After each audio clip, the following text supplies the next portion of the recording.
The year was 1968. America stood at a crossroads. The Vietnam War raged on, its chaos seeping into the hearts of every home. Families were torn, protests ignited the streets, and the youth, angry and idealistic, demanded to be heard. The images from this time are unlike any other. They are visual testaments to a country fighting itself from within. As we explore this turbulent chapter of American history, I invite you to imagine the faces of those who lived through it. The disillusioned soldier, the furious protester, the weary president, and the hopeful candidate. Each photograph, each image we recreate today, carries more than just a likeness. It carries a story. Let's begin where it all began, in Vietnam. Young men, many barely out of high school, were drafted to fight in a war they didn't understand. They marched through jungles, not for conquest, but for survival.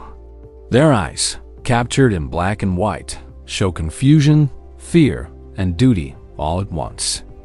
Back home, those same faces turned toward resistance.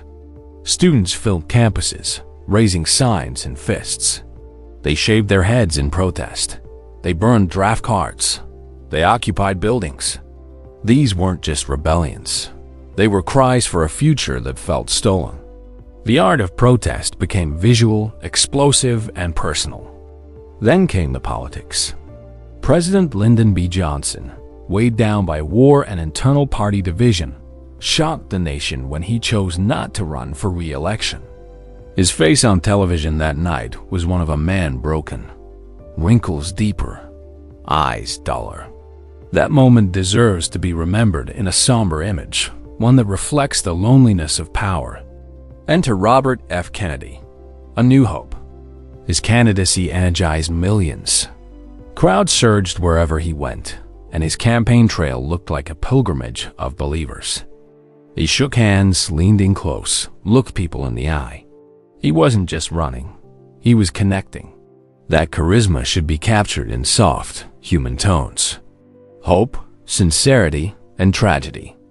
Because tragedy did strike. First, Martin Luther King Jr., the dreamer of peace, was assassinated in Memphis. The image of him lying still, the balcony stained, echoes forever. Then Kennedy, just weeks later, shot in a hotel kitchen. Another bullet. Another fallen hope. The picture of his blood mixing with confusion is a haunting one. But it must be remembered. Meanwhile, the Democratic Party fractured further. Riots exploded outside the convention in Chicago. Police batons flew. Blood was spilled.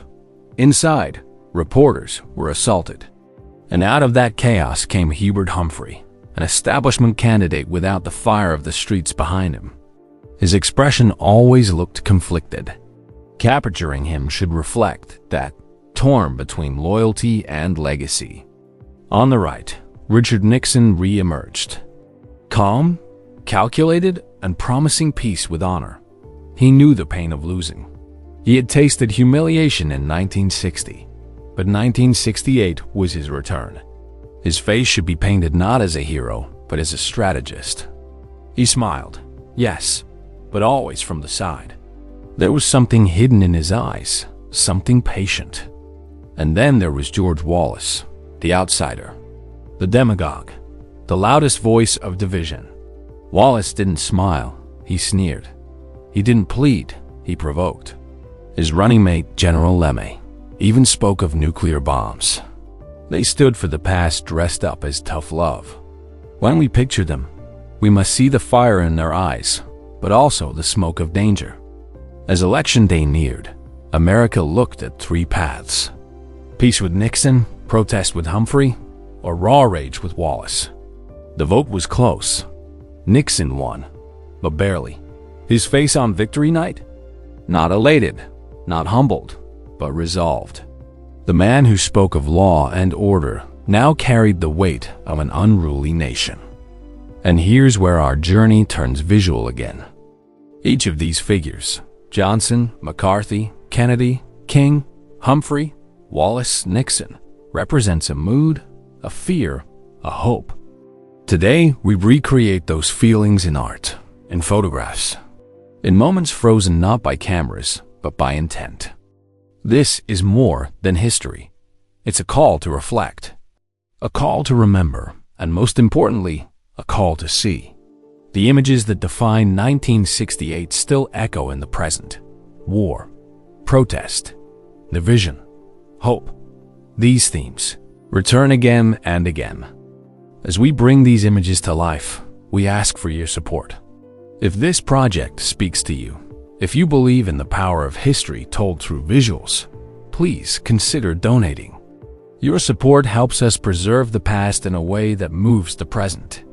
Let's continue this journey together, not just through words, but through images that remind us who we've been and who we must become.